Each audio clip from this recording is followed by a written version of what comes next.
Obésité, cause, traitement, accompagnement. 2 médecins ont répondu à vos questions. 12h50. Merci à toutes et à tous. Il est désormais l'heure de clore ce direct. Vos questions ont été très nombreuses, et nous vous en remercions. Si vous n'avez pas encore vu votre réponse, n'hésitez pas à reparcourir l'ensemble de ce direct, vous trouverez sûrement des éclairages. Un grand merci également à la professeure Claire Blanchard-Louis et la docteure Marie de Montrichard, spécialiste en chirurgie cancérologique, digestive et endocrinienne au CHU de Nantes Loire-Atlantique et experte en chirurgie bariatrique, d'avoir répondu à toutes ces questions. Et à bientôt chères lectrices et chers lecteurs, pour un nouveau direct. 12h43 VOS. Question d'avoir le foie gras est-il un symptôme de l'obésité? Quoi faire pour maigrir avec un foie gras? Lucie, Pays de la Loire. Merci pour votre question, Lucie. Effectivement, avoir un foie gras est un des symptômes de la maladie. Il s'agit de la stéatose hépatique qui peut évoluer vers une cirrhose. Aujourd'hui, il s'agit de la première cause de cirrhose dans les pays développés. Pour améliorer celui-ci, le traitement est au minimum une perte de 10 de son poids. Aujourd'hui, les traitements de la NASH sont peu efficaces. Seule la perte de poids par rééquilibrage alimentaire, médicaments types analogues GLP-1 et chirurgie bariatrique, permettent de l'améliorer. 12h40 VOS. Question bonjour, l'obésité étant génétique, y a-t-il des études qui portent sur des traitements génétiques, thérapie génique, activation de gènes? Nathalie, Ille-et-Vilaine. Bonjour Nathalie. L'obésité n'est pas due le plus souvent à un seul gène hors maladie génétique type le syndrome de Prader-Willi mais associée à des autres pathologies ou étiologies rares. Il existe aujourd'hui une seule maladie génétique traitée due aux mutations du gène MC4R. L'obésité des origines génétiques est une obésité apparaissant avant 5 ans et le plus souvent associée à des autres signes, retard de développement, déficience intellectuelle, etc. L'obésité à l'âge adulte peut être des origines polygénétiques qui résultent de multiples facteurs ou origines diverses et qui rend le patient sensible à l'environnement. Il n'existe pas de traitement pour celle-ci. La recherche est toujours en cours pour permettre une prise en charge. 12h37 VOS. Question bonjour, je suis en surprise depuis que je n'ai plus de thyroïde, en 2021. Je suis en hypothyroïdie. Je sais que mes quantités sont trop importantes mais mes repas sont équilibrés. Je ne grignote pas. Je fais 3 repas par jour. Je fais du sport 3 fois par semaine. Je commence à avoir des problèmes de santé à cause de mon surpoids.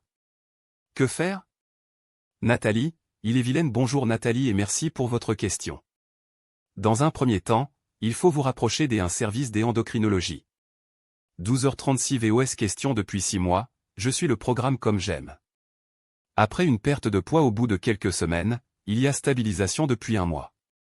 Je suis toujours obèse. Que faire pour poursuivre la perte de poids? Jean-Jacques, Loire-Atlantique. Bonjour Jean-Jacques, merci pour votre question. Il faut vous adresser à un endocrinologue nutritionniste et maintenir une activité physique régulière. 12h35 VOS. Question bonbons, gâteau quasi exceptionnel à la maison, très peu de produits transformés, menus équilibrés. Malgré tout, ma fille de 23 ans est en situation d'obésité depuis qu'elle est partie de la maison, 15 à 20 kg pris dès la première année. Je sais qu'elle s'est mal nourrie, mais elle a un petit appétit. Si le corps a une mémoire, arrivera-t-elle à perdre du poids de façon durable ou devra-t-elle se battre constamment? Bonjour, merci pour votre question. Pour une perte durable, il faut qu'elle commence un suivi rapidement après le début de la prise de poids avec la mise en place d'une structuration équilibrée et de l'activité physique régulière. Le risque étant que les kilos s'installent de manière durable. 12h34 VOS. Question je suis en surpoids et je n'arrive pas à perdre. J'y ai un traitement lévothyrox, utrogestan et estradiol. Suis-je une cause perdue? Merci à vous. Merci pour votre deuxième question, chère lectrice.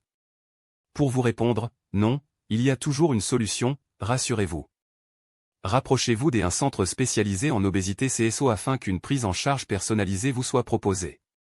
12h33 VOS. Question quel est le pourcentage de patients traités aux analogues du GLP-1 utilisés dans la prise en charge de l'obésité qui abandonnent le traitement après 1 an? 5 ans? Bonjour Sandra, merci pour votre question. Il est impossible de vous donner une réponse car nous n'avons pas encore assez de recul sur le suivi à long terme.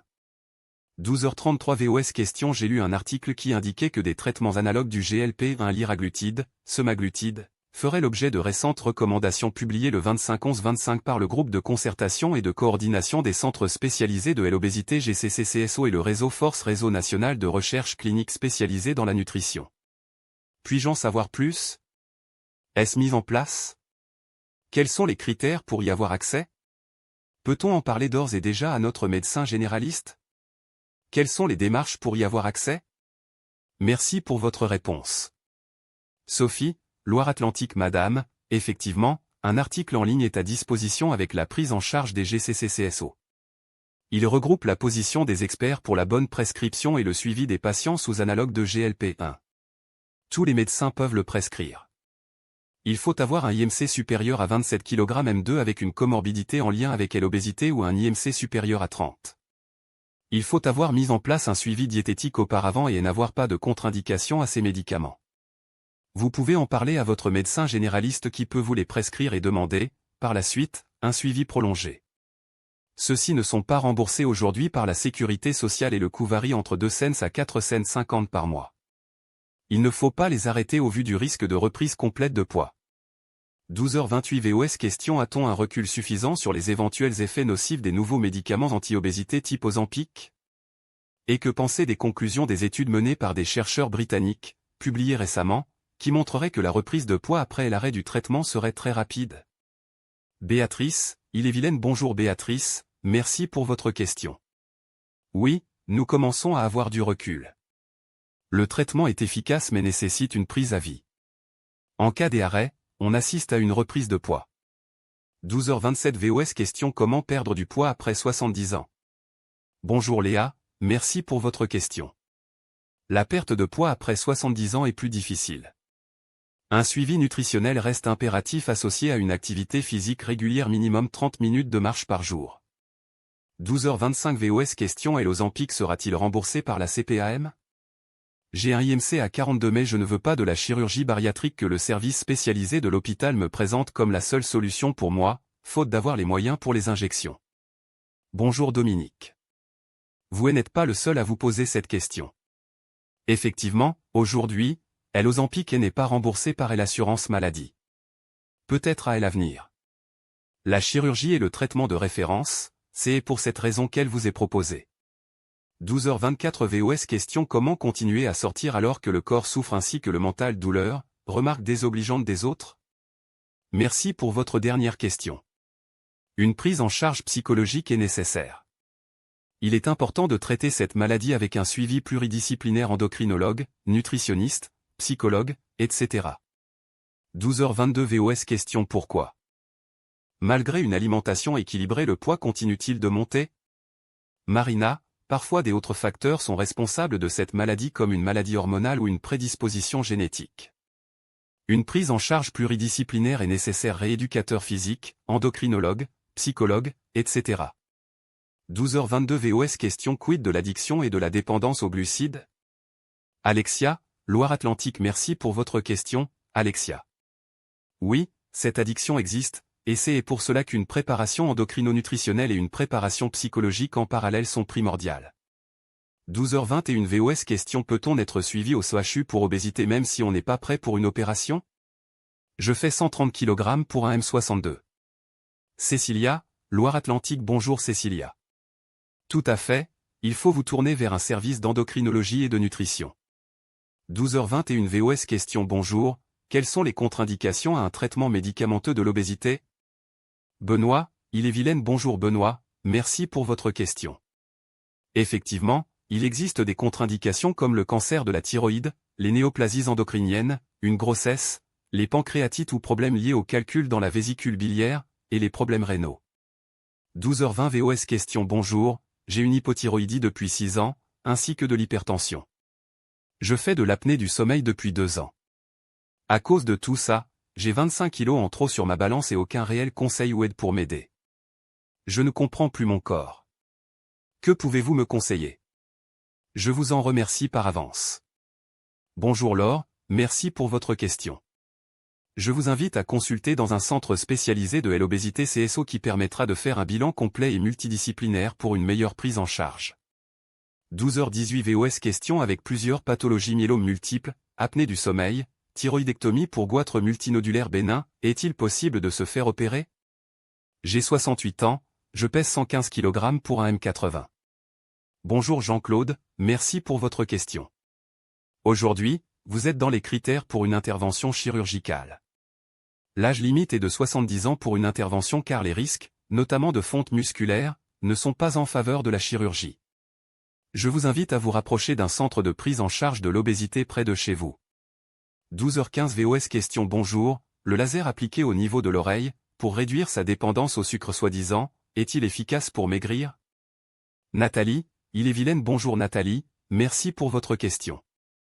Cette méthode est non évaluée de manière scientifique et n'a pas, aujourd'hui, apporté de preuves de son efficacité. 12h13 VOS question. Depuis le mois d'octobre, j'ai entamé un régime en baissant mon nombre de calories et en pratiquant 45 minutes de marche par jour. J'ai perdu 6 kilos mais depuis 2 mois je n'arrive plus à perdre. Je suis démoralisé. Je voudrais en perdre encore 6, que dois-je faire? Dois-je consulter? Bonjour Brigitte, merci pour votre question.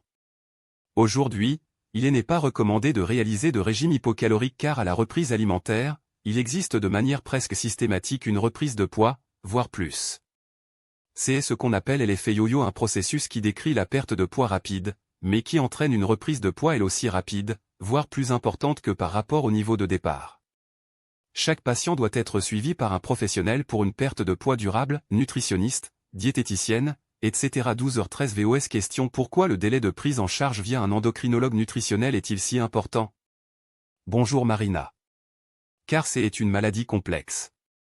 Il faut rechercher une cause endocrinologique sous-jacente SOPC, ménopause, éliminer une complication de cette obésité, diabète, stéatose hépatique, pouvoir avoir accès à un traitement si besoin, exemple analogue du GLP-1 et à un suivi nutritionnel. 12h12 VOS question. Je m'inquiète pour un de mes petits-fils âgé de 11 ans bientôt qui est déjà en surpoids. Comment aider sans tout polariser sur cette question? Quel conseil peut-il entendre à son âge encore une fois sans le culpabiliser? Merci. Lucie, Loire-Atlantique. Bien sûr, Lucie, dès le plus jeune âge, il est impératif de prévenir et guérir. Dans un premier temps, il existe des structures qui proposent des parcours pour éducation. Il s'agit d'une vraie prise en charge pluridisciplinaire proposée pour les mineurs nutritionnistes, diététiciens, psychologues, etc. Il est très important à cet âge d'avoir une activité physique très régulière et de lutter contre la sédentarité. 12h12 VOS question. Je n'arrive pas à perdre du poids. Vers qui me tourner dans un premier temps? Que dois-je faire en priorité? Bonjour. Dans un premier temps, Anita, il faut vous tourner vers un endocrinologue nutritionniste. 12h10 VOS question. Pourquoi les études portent sur la chirurgie bariatrique plutôt que sur la guérison de cette maladie non reconnue? La greffe fécale est-elle prometteuse? J'ai peur de reprendre les 20 kilos perdus en 10 mois de traitement de Mounjaro au prix exorbitant. Quel est le recul sur Mounjaro? Bonjour Anne, merci pour votre question. Les études se portent sur la chirurgie car c'est le traitement de référence de cette maladie. Nous n'avons pas assez de connaissances sur la greffe fécale. En cas d'arrêt du Mounjaro, en effet, une reprise de poids est probable. 12h09 VOS question. Comment être pris en charge sérieusement en situation de surpoids quand on est en invalidité catégorie 2 et qu'on vit sous le seuil de pauvreté? À qui je peux m'adresser s'il vous plaît? Bonjour Lily, merci pour votre question. Il faut vous adresser à un centre public spécialisé dans l'obésité CSO. 12h08 VOS question. Je souffre de reflux gastro-œsophagien RGO depuis mes 2 grossesses 2022 et 2025, post-sleeve en 2020. Est-ce possible de reprendre contact avec le chirurgien qui m'a opéré à l'époque même si aujourd'hui les bénéfices de l'opération ne sont plus que 20 kg en moins? Clémence, Loire-Atlantique. Oui bien sûr, Clémence. On sait que le reflux gastro-œsophagien RGO survient chez un patient sur 5 opéré d'une sleeve gastrectomie SG et parfois cela est dû à l'apparition d'une hernie hiatale. Il existe toujours une solution pour traiter ce RGO. Vous pouvez contacter votre chirurgien ou un autre.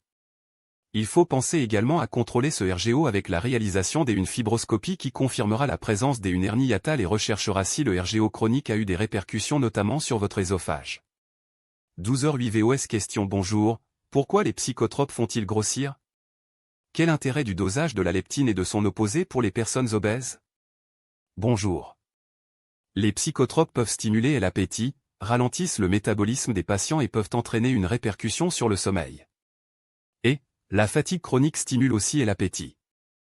Il s'agit de mécanismes hormonaux et métaboliques. 12h07 VOS question: comment savoir si une prise de poids soudaine est liée à la périménopause ou à un souci de santé par ailleurs? Du stress? Un manque de sommeil? Alors que l'alimentation et l'activité physique ne changent pas. Ludivine, il est vilaine. Bonjour Ludivine, merci pour votre question. Un bilan endocrinologique est nécessaire pour permettre de faire le diagnostic. Celui-ci peut être fait par votre médecin traitant dans un premier temps et permettre une prise en charge adaptée. 12h04 VOS question: bonjour, je suis en obésité sévère et atteinte d'Hashimoto. J'ai fait plusieurs régimes, sans succès. J'ai fait des régimes hypocaloriques stricts, pas de féculents, pas de sucre, et dès que je les réintroduis, je reprends du poids.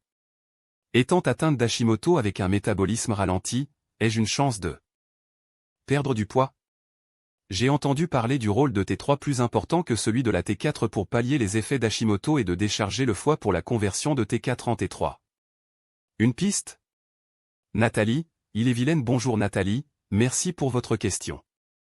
Lors d'une obésité sévère, il est très rare de perdre du poids sur le long terme même avec un rééquilibrage de votre thyroïde. Il ne faut pas faire de régime hypocalorique, qui entraîne un effet yo-yo. Il faut vous rapprocher d'un centre spécialisé de l'obésité qui vous proposera une prise en charge multidisciplinaire et adaptée pour vous. 12h03 VOS question: comment maigrir quand on est en fauteuil roulant et paraplégique? Jean-Luc, Maine-et-Loire. Bonjour Jean-Luc, merci pour votre question. Une prise en charge multidisciplinaire, nutritionniste et ou diététicienne, avec une activité physique adaptée, et même la chirurgie, peuvent être proposées. 12h01 VOS question: toute ma vie, j'ai lutté contre mes kilos et perdu au moins 300 kg au fil du temps sans jamais réussir à stabiliser le poids atteint. Est-il possible d'aider son métabolisme à brûler davantage de calories? Si oui, comment? J'ai 75 ans et je fais environ 3 à 4 heures de sport dans une salle. Dans ma famille, il y a des obèses. Je sens dans mon corps que je ne brûle pas ce que je consomme. J'ai toujours froid et suis fatigué en permanence. Vos conseils seront bienvenus. Merci. Madame, idéalement au vu de vos symptômes et de vos antécédents personnels et familiaux d'obésité, un bilan endocrinologique est nécessaire. Il peut être fait par votre médecin traitant dans un premier temps et, si nécessaire par la suite, avec un endocrinologue. 12h NOS article: environ 45 000 personnes en France seraient traitées par les médicaments anti-obésité Wegovy et Mounjaro. Elles décrivent un traitement qui impacte tous les pans de leur vie, entre espoir et déception. Des retours des expériences très relayées sur les réseaux sociaux. Témoignages. Elles ont testé les médicaments anti-obésité Wegovy et Mounjaro. 11h59 VOS question: est-ce que la proportion d'enfants en surpoids ou obèses a augmenté ces dernières années? Si oui, quelles sont les principales raisons? Bonjour Philippe, merci pour vos questions. Oui, celle-ci a augmenté ces dernières années. Aujourd'hui, 4 des enfants sont en situation d'obésité et 17 sont en situation de surpoids. Les raisons principales sont génétiques, la sédentarité, la malbouffe et les antécédents familiaux d'obésité.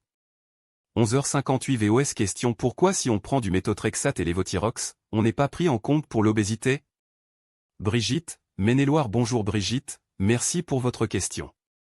Aujourd'hui, les comorbidités prises en compte dans l'obésité et en lien avec celle-ci sont le diabète de type 2, le syndrome des apnées du sommeil, l'hypertension, les gonalgies, les coxalgies, le SOC, l'asthme en lien avec l'obésité, une hernie éventration, une MASH stéatose avec inflammation du foie, l'hypertriglycéridémie, une insuffisance rénale, et l'hypertension intracrânienne idiopathique.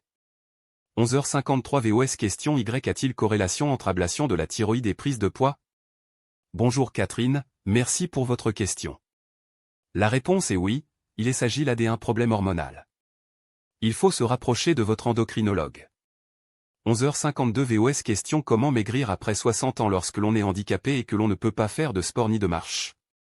Bonjour Martine, merci pour votre question. Lors d'une prise en charge, et dans votre situation chère lectrice, il est indispensable d'être pris en charge dans un centre de recours spécialisé dans l'obésité, le plus souvent en CHU. 11h52 VOS question: le jeûne intermittent est-il recommandé? Lorraine, Ille-et-Vilaine. Bonjour Lorraine. Aujourd'hui, le jeûne intermittent n'est pas recommandé en pratique courante, mais s'il est bien suivi et bien équilibré, il permet d'améliorer de nombreux paramètres métaboliques. Le professeur David Jacobi, professeur en nutrition et spécialiste de celui-ci au CHU de Nantes. 11h52 VOS question comment perdre 10 kg à 68 ans. Je fais actuellement 105. J'ai pris progressivement 1 kg par an en 30 ans. Patrick, Loire-Atlantique. Bonjour Patrick. Il vous faut un suivi nutritionnel, psychologique si besoin et une activité physique minimum 30 minutes de marche par jour. Le suivi endocrinologique est très important notamment pour ne pas méconnaître un diabète sous-jacent. 11h51 VOS question aucune descente de kilos malgré une alimentation étudiée. Que faire? Bonjour chère lectrice, merci pour votre question. Cela dépend de votre indice de masse corporelle et de vos pathologies associées. Je vous conseille de demander un avis auprès de votre médecin traitant qui vous adressera auprès du professionnel adapté à votre situation. 11h49 VOS question existe-t-il des aides financières destinées aux personnes obèses pour être accompagnées correctement par des professionnels de santé comme psychologues, nutritionnistes, etc. Excellente question, Béatrice. Il n'existe pas à proprement parler des aides financières mais une prise en charge hospitalière dans le cadre d'une activité publique, ou privée sans dépassement des honoraires, ne demande pas des avances de frais. 11h49 en vidéo et l'agence de sécurité du médicament ANSM a annoncé, en novembre dernier, s'attaquer de nouveau à des sites proposant à la vente sur Internet des produits présentés comme des traitements anti-obésité à GLP-1. Perdre des dizaines de kilos en seulement quelques mois, c'est ce que promettent les médicaments Wegovy, Mounjaro, Ozempic. Que dit vraiment la science sur ces médicaments? Sont-ils fiables, efficaces, dangereux? 11h49 VOS question je suis ménopausée depuis 1 an. La période de préménopause a duré 4 ans environ. Cela a été vraiment très dur pour moi. Parmi tous les effets secondaires, j'ai constaté une forte prise de poids. Aujourd'hui, mon IMC est considéré comme obèse. Médecins et gynécologues disent juste ça va passer, mangez mieux et faites du sport. Bravo les conseils. C'est déjà le cas. Je fais du sport 2 à 3 fois par semaine et mange sain et équilibré. Pourquoi aujourd'hui sommes-nous aussi mal accompagnés? Bonjour Marie. Aujourd'hui, nous formons les futurs médecins pour accompagner et comprendre cette maladie. L'objectif étant de prendre en charge le plus rapidement possible et personnaliser les patients. L'obésité est encore trop souvent banalisée, avec des jugements. Dans votre situation, il faut vous rapprocher d'un centre spécialisé de l'obésité qui vous donnera les personnes que vous pouvez contacter pour votre prise en charge. 11h45 VOS question je mesure 1,73 pour 88 kg, j'ai 73 ans et je fais de la marche ou du vélo pratiquement tous les jours. Que dois-je faire pour perdre ces kilos 8 kg pris depuis ma retraite qui me gâche la vie? Merci. Monsieur, à votre âge, il ne faut pas faire de régime restrictif qui entraîne une fonte musculaire importante sarcopénie. Il faut dans un premier temps faire le point avec votre médecin traitant et un ou une diététicienne pour équilibrer votre alimentation et avoir suffisamment de protéines.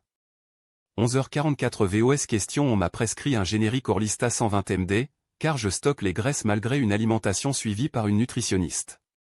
Que pensez-vous de ce médicament? Merci pour votre question, Philippe. Aujourd'hui, l'Orlista est de moins en moins prescrit car beaucoup moins efficace que les traitements par analogue de GLP-1. Ce traitement a notamment pour effet secondaire la diarrhée et les selles grasses qui altèrent la qualité de vie des patients. 11h41 VOS question quelle est la différence entre la sleeve, le bypass et l'anneau gastrique? Merci pour votre question, Sophie. La sleeve est une technique restrictive, où l'on va réduire la taille de l'estomac en retirant plus des 3/4. L'anneau gastrique également en créant. Au-dessus de l'anneau, un petit estomac qui va donner le sentiment de satiété précocement et qui va se vidanger très lentement grâce à l'anneau dans l'autre partie de l'estomac. Enfin, le bypass est une technique mixte, restrictive et malabsorptive avec un effet de restriction en créant un petit estomac et une dérivation des aliments qui va entraîner cette malabsorption induite. Chaque technique a ses avantages et ses inconvénients et il faut choisir celle qui est la plus appropriée pour chacun.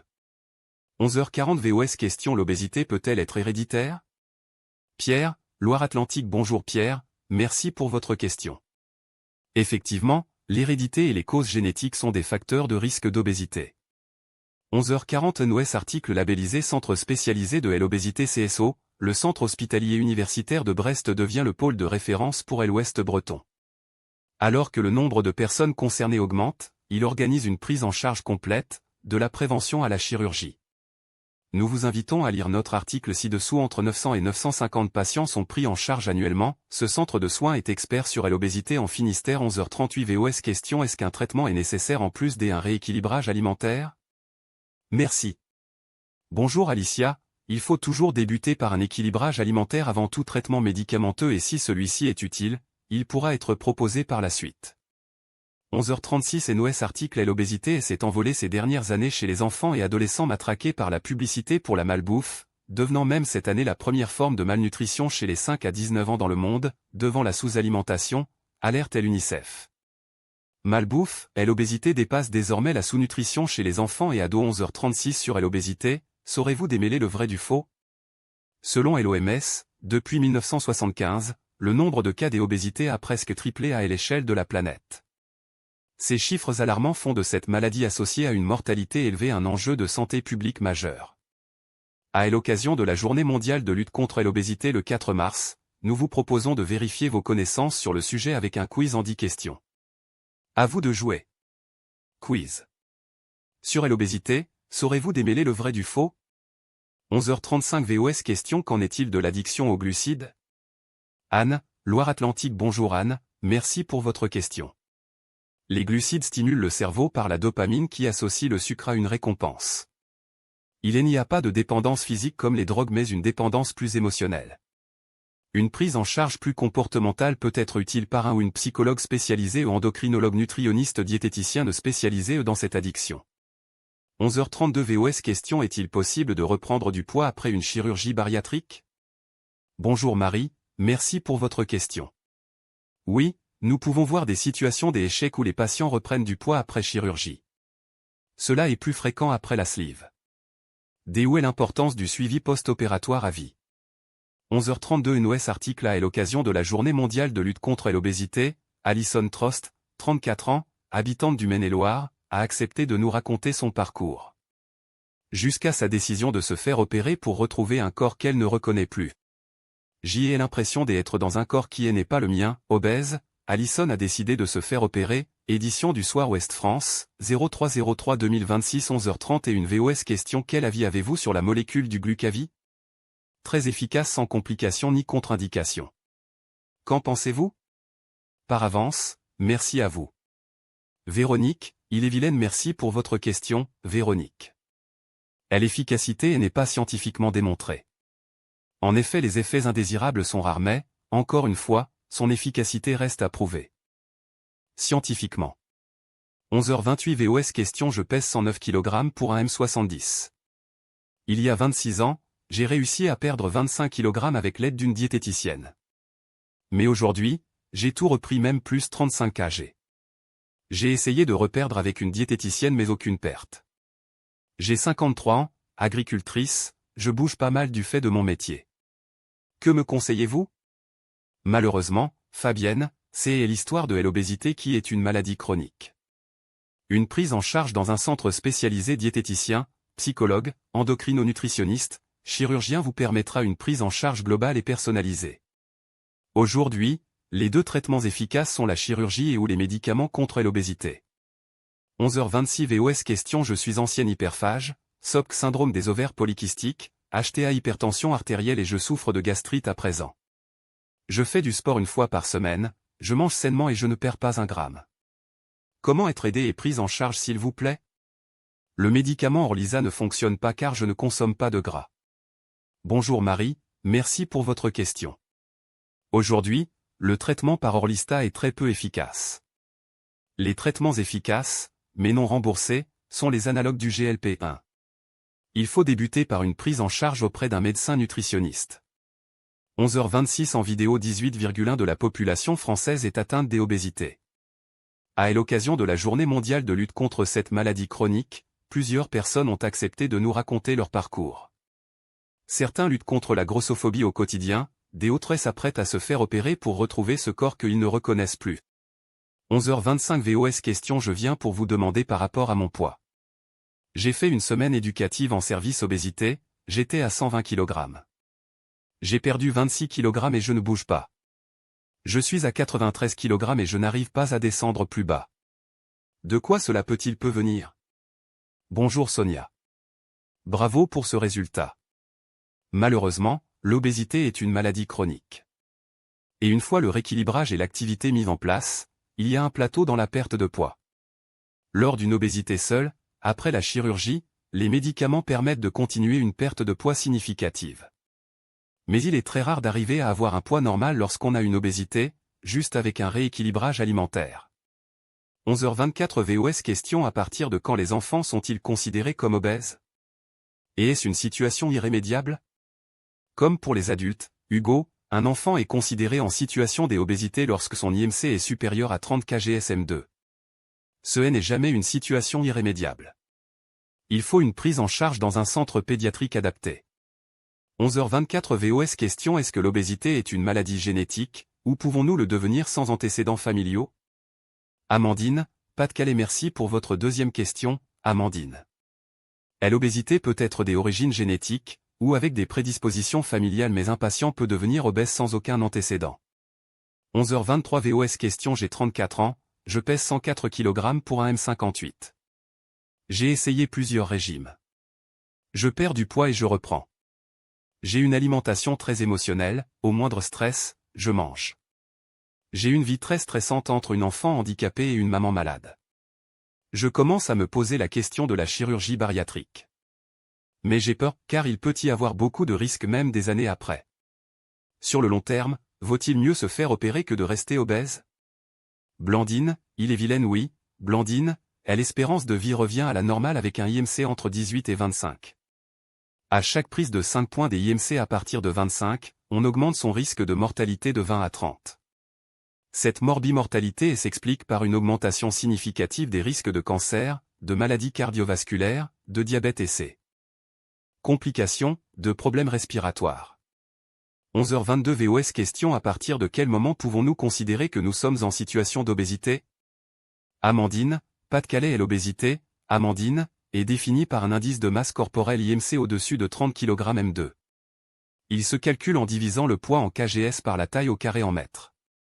Pour information, si l'IMC est entre 25,0 et 29,9 kg m², il existe un surpoids, entre 30,0 et 34,9 kg m², il s'agit des obésités modérées classe I, entre 35,0 et 39,9 kg m², il s'agit d'une obésité sévère classe 2, plus de 40 kg m², on parle des obésités massives classe 3.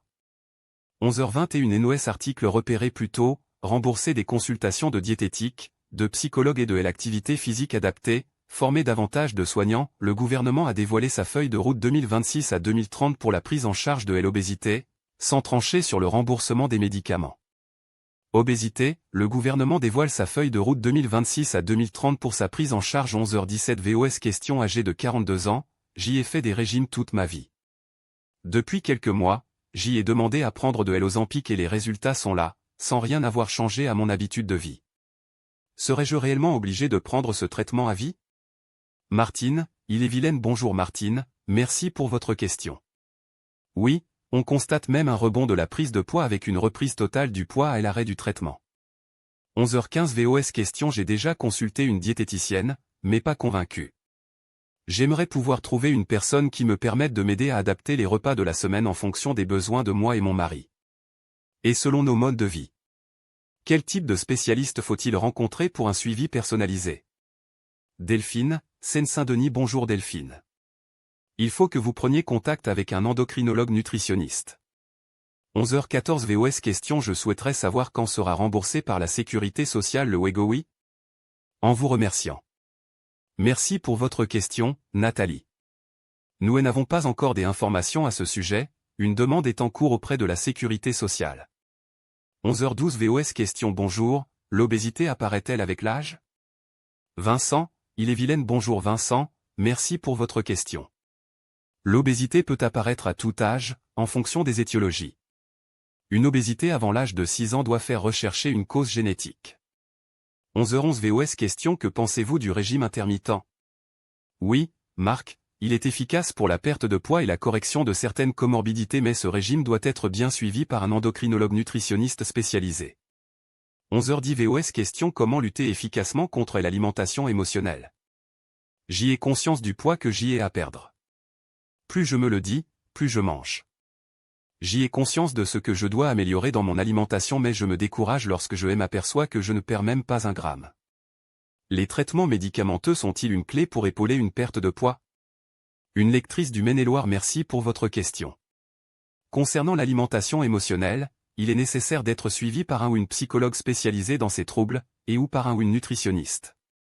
Les traitements médicaments sont une vraie aide pour les traiter comme le montre la littérature. 11h09 VOS question: comment l'obésité affecte-t-elle la fertilité masculine? Ludivine, Ille-et-Vilaine. Bonjour Ludivine.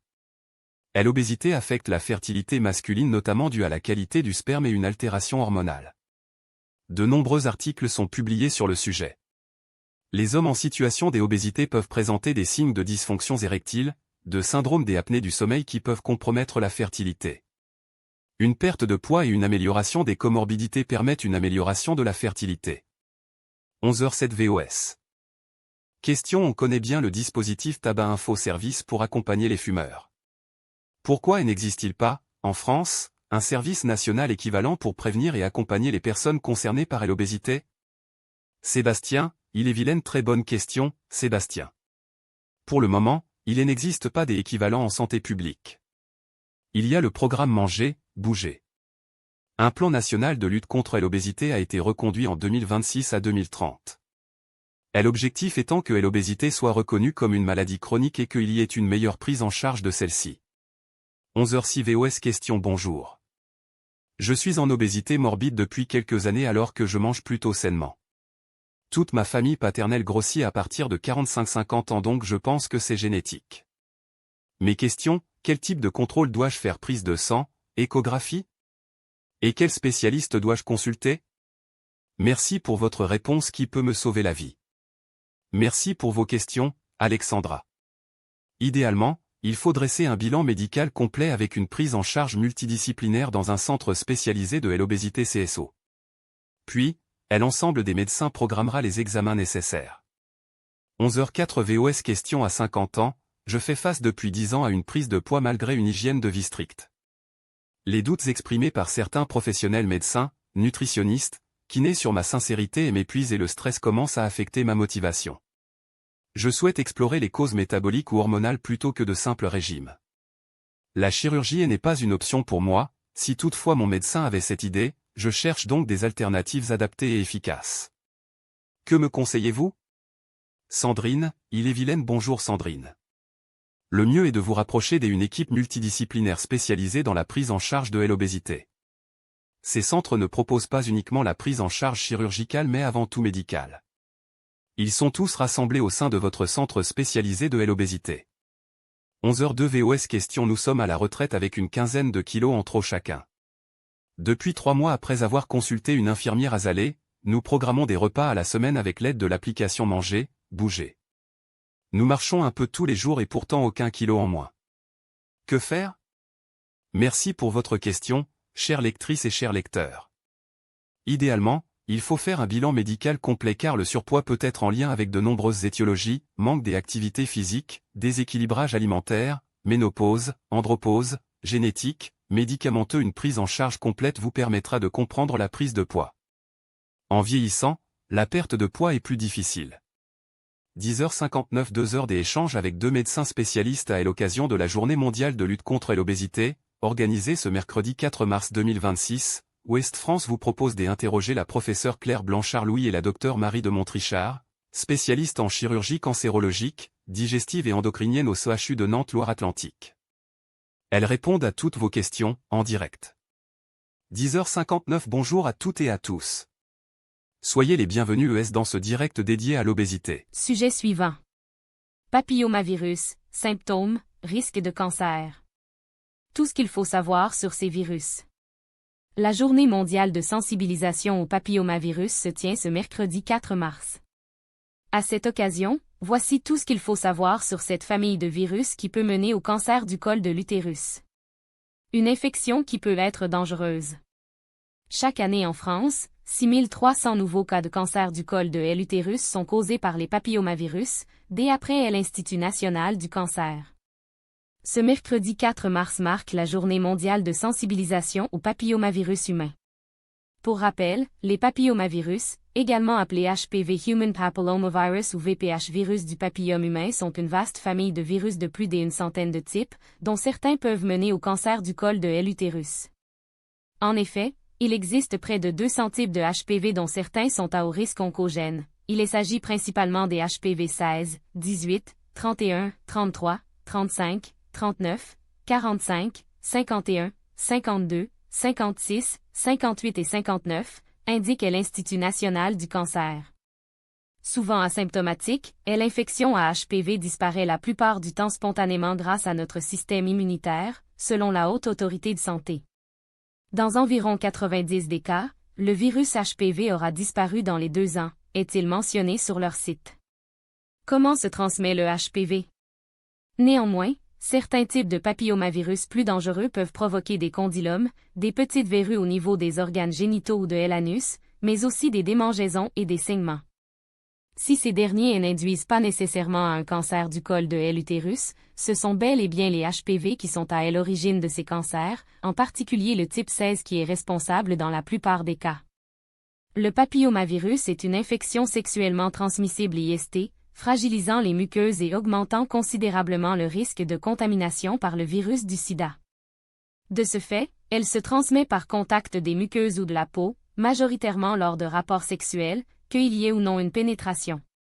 Elle peut toucher hommes et femmes et ce, peu importe la sexualité, comme le rappelle la HAS.